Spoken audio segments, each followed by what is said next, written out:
Hello, everyone.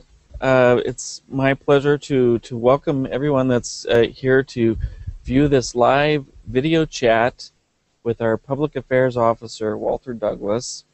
We're here at the United States Embassy in New Delhi, live from our studio in the American Center. And just so you know, at the beginning of this, this is our first show, our first live show.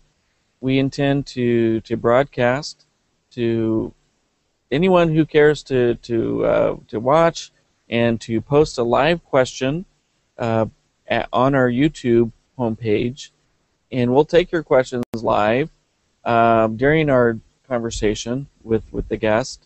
And we will be doing this show once every 2 weeks, same time, 12:30 p.m. on Thursdays. So with that, I'm going to introduce someone who plays a critical role at our American Embassy here in New Delhi. It is the Public Affairs Officer. And in this case, since the embassy is so large and we have 4 consulates in India, to these kinds of posts, they send a senior Foreign Service officer, someone who has been around the block, so to speak, many times and has had many years of experience. So with that, I'll introduce Walter Douglas, and I'd ask him if he could just tell a little bit about his background and what led him to this point in time. Okay. Thanks, Lee. Thanks, Lee. Wonderful to be here. Well, I've been in the Foreign Service for a while, and I've been a Public Affairs Officer for a while. I come to India, in a sense, from the west of India. My recent overseas postings have been Pakistan, back in Washington, Saudi Arabia, and Turkey. So, in a sense, I'm moving east, sort of like our rebalancing effort underway right now to look towards Asia. But my first experience with India came much earlier. In 1982, I first came to India as a backpacker. And at that time, I got as far north as Srinagar, and as far south as Trivandrum. And I hit a lot in between. And I became a great fan of India Rail. I took it everywhere. And I enjoyed the exuberance of the Indians who wanted to argue with me about all sorts of international issues. It seems I was a stand-in for everything America had ever done. But at that time, I fell in love with India. And I'd spent this year traveling around the world, and I went to 22 countries. But at that time, India was my favorite by far. And it was an interesting country then. It's a different country today. Back then, you had ambassadors, those little Fiat cars, Enfield motorcycles. That was about it on the road for personal vehicles. Some trucks and buses, but there really wasn't much out there. Now you come back and you look at the roads of India, much different. Different country, but a better country today. Fascinating. Well, fast forward 30, 35 years into the future, here we are. You're a Public Affairs Officer. Your actual title is Minister Counselor for Public Affairs. And I think our viewing audience would actually be interested. What is a Public Affairs Officer?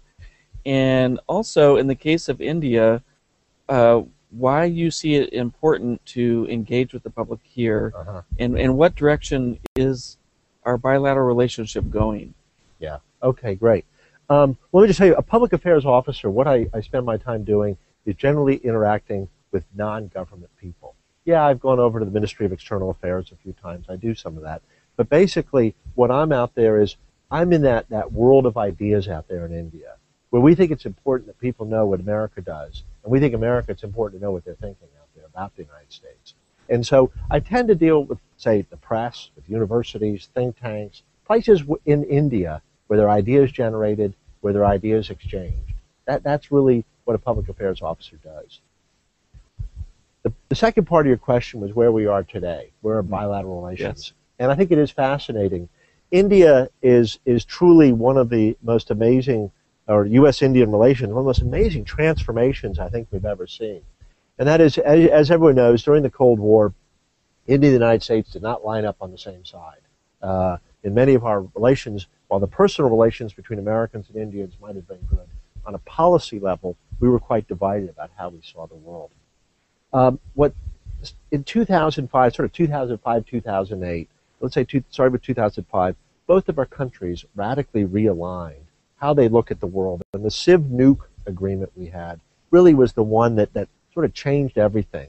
And suddenly you had these two countries that had generally been very standoffish, that had not shared a common view of the world, suddenly started finding that, wow, lo and behold, their interests, their views, their ideas started to align more and more. Today, we have one of the most positive relationships in the world with India. It's an amazing, you don't see this sort of thing happen very often. So get back to your original questions, what do we do in public affairs? Mm-hmm. One thing we want to do is make sure that India understands that. We don't work in the United States. That's for India to do. But what we do is we work in India. And so I think there are people who understand that change, but we want to make sure we can broaden those ideas, we can deepen them, that more Indians understand the United States and India have a very good relationship today. And so that's something I'm very dedicated to. Invariably, in the short term, there will be little hiccups that come in the relationship. But what we want to do is so everybody understands, yeah, but long term, we're two countries that are very close to each other. Well put. I have to say, we have an online viewer who's gone straight to the part of a big issue these days. This particular viewer is asking, my question is about Afghanistan. What do you see as India's role during and after the transition in 2014? Okay. Yeah, I think that's good. Obviously, Afghanistan is becoming bigger on everybody's radar screen, especially because America is transitioning our effort there. It's going to be much smaller. We're going to be seeing more American military getting out, but we're also going to see a continued American involvement with Afghanistan. And I think looking regionally, India has a constructive role to play there. As much as India can be working there, can be helping keep civil society alive, they can be keeping the Afghans sort of on a track they've been on, that's been built on. A lot of money and a lot of time and effort since the Americans went into Afghanistan has been spent on building institutions and things in society that will make it a very good civil society afterwards. The key thing is to make sure that those gains are guaranteed afterwards, to make sure the schools function, that the civil society is out operating. I think India can play a very strong role. One is a model, and I notice, say, for example, when I go out to Indian universities, there are Afghans there. They're studying at Indian universities. That's a great thing India can do. Show, here's how we do it in India. I think there's a lot Afghanistan can learn from them. The key thing is for India to stay involved with this process, be a positive force, which it is, and then in the long term, America and India standing shoulder to shoulder, really sort of saying, looking at Afghanistan is, we want to make sure that this region's well integrated, it's done peacefully. Mm-hmm. Now, that's India, and it makes sense. India's in the region. What is America or the United States? What do you see the United States' role in Afghanistan after 2014? Will there be any kind of consultative role, or we'll be? You say we'll be standing shoulder to shoulder, but will we be working with other regional players to continue to help the development of Afghanistan? Yeah, a reduction of our military force in Afghanistan does not mean we're walking away from Afghanistan by any means. Rather, we're going to be very involved. We're going to do it through other means, but we're also going to do it regionally. And I think working with India on a lot of things that come up. America has a lot of interest in the region. They're not just about Afghanistan. We have from the Middle East all the way through to Asia. This is an area of vital interest to us, and we're not going to be walking away from it. What does that look like? Well, we know there's going to be still continued aid going in. We know there's going to be concern over anything that could disrupt the peaceful situation we might have. We know that there are a lot of countries in this region that have varying views about what we should do. We want to make sure that we all work together to make it so that Afghanistan is peaceful, civil, and an integrated part of the region. That makes sense to me. Hopefully it does to the viewers too. As you may be aware, Walter, we asked our Facebook fans, the embassy has a Facebook page, by the way, to post questions in advance. And here's one that was posted just yesterday by Mr. Rajiv Kumar Tiwari. And he is asking, what are your views about mutual respect and mutual understanding in bolstering the U.S. India bilateral relationship? Yeah. I think one, that they're always needed. Everybody should be respectful for another country. It doesn't matter where you are. You always want to maintain that opening and that level of discourse. But I think what's important to understand is, and the India-U.S. relationship is a vital one to understand this. Going back to 1947, India and the United States shared things like free press, rule of law, democracy, elections, all that. But in spite of that, because our policies were different, our countries couldn't get closer. Now, all that openness, the mutual respect we did have, the willingness to talk, to treat each other with respect, allowed us to continue a dialogue even when our policies didn't align and we maybe had differences on those.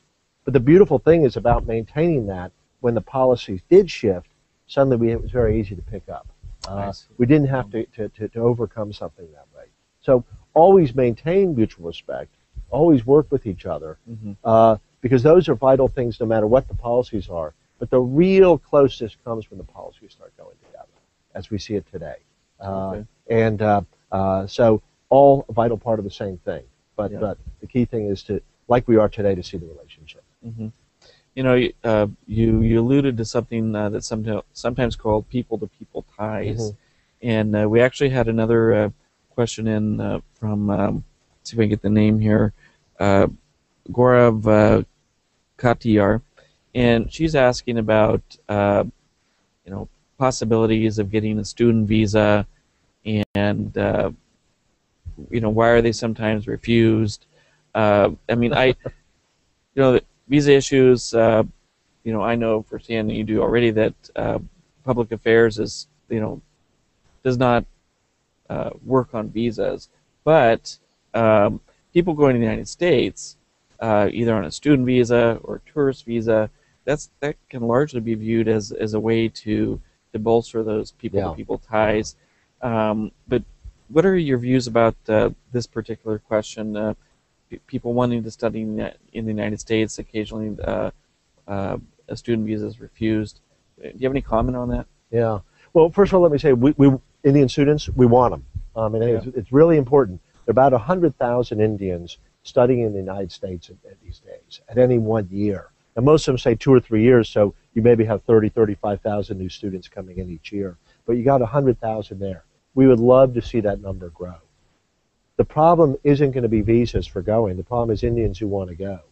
If you have a legitimate case for why you're going to go, you're enrolled at a school, you can show you're not going to stay in America, because we want you to study there, but we want you to come back to India, unless you're an immigrant, but that's a totally different pattern. We want those Indians to come to the United States. My understanding is they're having a pretty good time. They're finding it a good place to be. I think there are a few reasons for that. One, our universities tend to be quite open and quite international. They can feel comfortable there. We have 3 million Americans of Indian descent. What that means is that they can probably find, when they need it, that bit of India in the United States that's kind of comforting. They can certainly find an Indian restaurant anywhere they go. Just about anything beyond a small town has an Indian restaurant these days in the United States. And you generally have an openness about who we are. We're a nation of immigrants. We welcome people from overseas. We always have. We always will. I think Indians can feel that, gee, this is a place where I can fit in for those years when I'm studying. I think America offers something that's other countries might have that, but we maybe do it a little bit more because it's always been such a part of who we are. But the visa thing, you always got to apply to one. You always got to look for one. Just do it right, and you'll get in. I think it was very interesting in today's Times of India. There's an interview with our consul chief, Josh Glazeroff, and he goes over a lot of these things. He's more of a specialist in this than I am. He knows how you do it. But the key thing he's showing is that we're giving out more student visas than before. It's rising, and I think that's a positive trend. But he and the consul people can probably tell more about the specifics of visas than I can. And I know we do have web chats when we get on with visa officers. I think it's every Friday at 11 o'clock. And at that point, you can ask specific questions about what to do. Good point. Yeah, Visas Friday every Friday at 11 a.m. And that's on our Facebook texting. Won't be by video, but certainly viewers go to it. If you have visa questions, you'll be interacting directly with a consular officer. And the premise of that our little chat there about visas was, that's just one way to enhance our people-to-people ties, and there historically we know that Indians studying abroad, no matter where they study, they come back and they've contributed to the rise of India actually in terms of the expertise that they get elsewhere and that they bring back here. So that that's a good segue, I think, into this question from Ashok Chaudhry. Ashok's asking, where do you think a stronger U.S.-India relationship will lead to? Okay. If the trends continue as it is in a positive direction, where's this all going to? Okay. Well, I think what India and the United States share is a view we support sort of an open, liberal, democratic world order. And the more we have of that, the better off the world is. We don't like things that are closed. We don't like restrictions. Just like we spoke about education, we like students to be able to go, or professors, to go to other countries to learn and to come back and to explain that. We like Americans to be able to come to India as much as we like Indians to go to America, because we think that increases that sense. Because India and the United States share this view, a gain for India, in a sense, is a gain for us. The more countries are like us, the better off we are. The more they join that that open world order. Order is kind of a funny word. That open world system, the better off we are. And that's something where we can work together on. And a lot of it's done. There are many ways that sense happens. And it can be everything from being just an example. India has always been a great, shining, wonderful example that, you can have a democratic country. You can have social problems. Every country does. You can have them, but you still have democracy. There's no incompatibility there. You can have an open press with these things. Right? India has shown the world in many ways what you can do. That there's no excuse if someone's a dictator saying we can't do that because of reasons of development or something. Well, India has shown that you can have all these wonderful attributes. So just India's presence alone is an example for the world and something that other countries should emulate. Together, I think we're a very powerful combination spreading these kind of ideas out there. Got it. The power of two. There we go. Multiplied and synergized, all that. Yeah. Let's take another online viewer question. Where do you think there might be room for more cooperation in the relationship? Or maybe, better yet, Walter, maybe talk about some lesser-known areas of cooperation in terms of what's going on with law enforcement and counterterrorism, cooperative and collaborative efforts between our two countries. Yeah. Do you think there's room for more, or are we doing enough already? Yeah. I think there's always more to be done. Yeah. I wanted to talk about economics and financial stuff, but I also can talk about counterterrorism, as you mentioned. America is very acutely aware of what's out there and the danger these people pose. There was an article in the paper somewhere the other day noting that America, since 9/11, has not suffered a terrorist attack. We're very keen on this, and we're very actively involved. And any way we can cooperate with India on this, we are very happy to do that. The key thing is that we both maintain a common front this way, and I think we do. We're open democratic societies, and we share similar values on that. I think another place, though, I probably should have mentioned that question you had before, where else can we do things? And I think this is in a free trading world and an open world. Open economies generally enrich people. There's nothing quite like them. And look at the closed economies compared to the rich economies, and the handwriting is right there. You can see exactly how well countries do. I think the important thing is that we continue to do that, and that we continue. More trade is better. Less trade is bad. More openness to ideas flowing back and forth, to products flowing back and forth, to all this. It generally comes to societies that have a certain attitude towards the world. And I think India and the United States together, we're good at it. We can always be better. And we have to always be aware that that's a proper direction. Interesting. Yeah, I mean, in terms of globalization and trade and all that, I'm just astounded in my little apartment. If I were to really look at labels where something made, probably a good dozen countries, something was made elsewhere.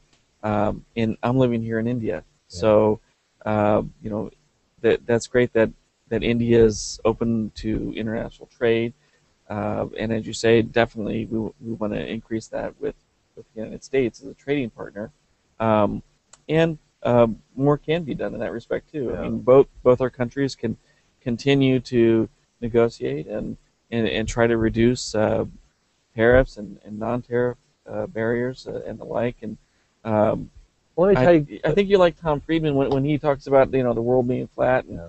I think we all benefit in a certain respect.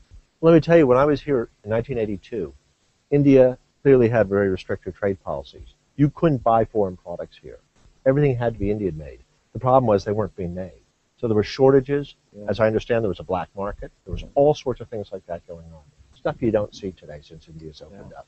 Yeah. Which is a better direction? Think of the roads back then with virtually no cars on them. Today, traffic might be troublesome. The fact is people have cars today.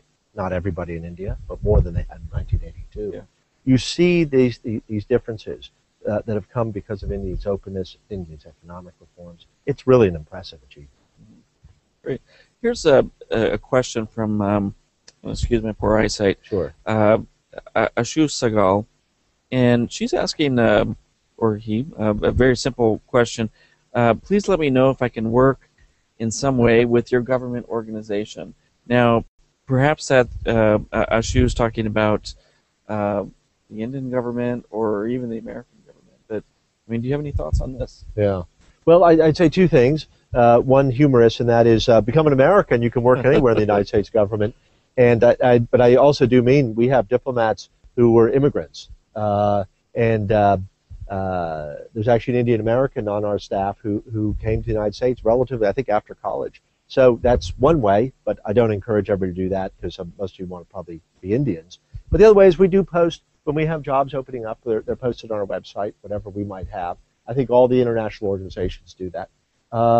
And then there are plenty of Indian institutions that also can take you into work overseas, that sort of thing.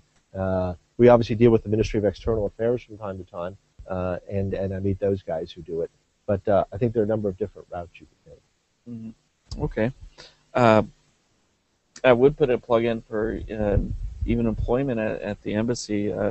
We have an embassy website, and we're an employer also. Yeah. So Definitely. encourage people to look at that. Moving on, there was a question posted just the other day by Naveen Sharma. Do you think the United States, India, and other like-minded international partners can achieve peace and harmony in the world? It's a tall order, but we can want it, but good? human nature always seems to try to do other things. But actually, what's interesting is about a year or two ago, a book came out saying how violence levels in the world have dramatically declined. Right. There are pockets of violence, but overall, we're not seeing the big wars, the genocides. The two totalitarian threats have generally been turned back, defeated. These were of the 20th century, and their genocidal impulses have been sort of put under control. So in a sense, we are living in a world that's probably more peaceful and harmonious than we've seen in the last 100 years. But that's no guarantee it will continue that way. And I think, getting back to some of what I spoke about earlier, the important thing is by maintaining that open, sort of liberal world, system, you tend to deal with things, you talk about things rather than going to war and violence coming up. When there is war and when there's violence, the important thing is that the world looks and says, that's wrong, and we've got to do something. For example, stamping out what happened in Bosnia, in the Balkans, say in the 1990s. Mm-hmm. When there was a threat coming out, there was war declared, a lot of countries came together to say, you can't do that anymore. Right. No. Right. And I think that's the sort of thing you need when it's countries to act in harmony. And there's someone who's clearly disrupting a settled system, as we saw at that time. Mm-hmm. A question from a Facebook viewer, Maz Farzan. Do you think the United States should promote democracy around the world? And that kind of ties in with my own question. I wondered about this. Is democracy maybe not the answer, but an answer to moving the world in a more peaceful direction? The more democratic countries there are around the world, is everyone better off? Yeah. What do you think? I think so. Democracies tend not to fight each other so much. Yeah. It's a characteristic. Yeah. They tend to have more open markets. They tend to have all these other characteristics that I think are very positive. So it is a goal in itself, but it's not the end all and be all. It doesn't solve every problem. It's simply, it can be part of the solution, but not totally the solution. Nonetheless, America, it is built into our DNA that we are going to talk about democracy, open society, freedom. It goes back to our Constitution. We have annoyed countries all over the world since our founding by constantly speaking about these things and by wishing it on others and supporting it elsewhere. We're not always perfect in supporting it, Right. but it is something integral to who we are as Americans. We believe what we have is something others should have as well. And we are going to be vocal about it sometimes. We're going to speak against the human rights abuses. It is worthwhile. I think India might not be as vocal overseas about it, but is still an exemplar of that urge. India has it. They're very proud of it. It's inconceivable that it would change. It is a model simply by standing. But it's something all Indians can be proud of, like Americans can. We've got these unique systems that have turned out to be quite durable. Can't complain about them. But we will continue to be promoting democracy throughout the world. It will just happen. Understood. Yeah. Okay. Here's a great question. It just Sure. came in online from Santanu Datta.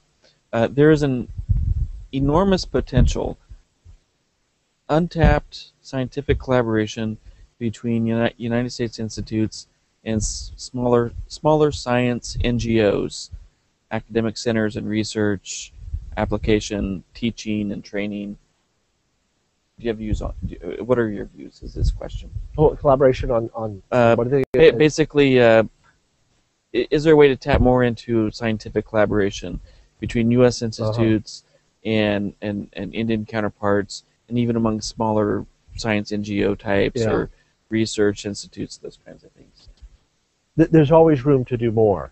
I think India is seen as a place where there's great scientific innovation, experimentation, education. But I think you have to make sure that nothing slows that down at all.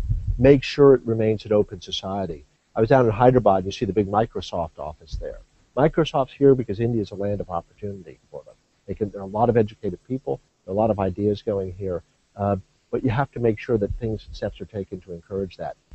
If you're open, you offer that scientific expertise, American institutions will be very interested in you. It'll be a natural thing. Governments cannot force it. Microsoft will make its own decision to be here, no matter what the United States government's going to say. And that's true with all the other companies.